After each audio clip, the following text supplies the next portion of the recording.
motor korang ada part plastik macam ni usam kan selalu. Tak apa, saya ada jalan penyelesaiannya. Guna je ni Blackout. Ni produk terbaru daripada PG Mari saya tunjuk cara nak pakai dia. Senang je. Okay, first kali kita buka, bawang sikit,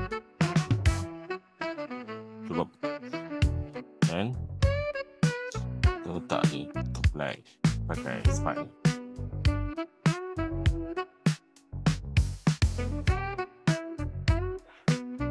Okay, lepas korang dah apply macam ni, nampak tak kerja dia? Nampak tak? Cun tak? Dah apply, korang ambil satu kain, lap. Apa bagusnya produk ni? Dia memberi nafas baru kepada plastik korang. Selain itu, dia memberi water beading, hydrophobic punya property lah. So, bukan saja nampak cantik, tapi juga kalis air.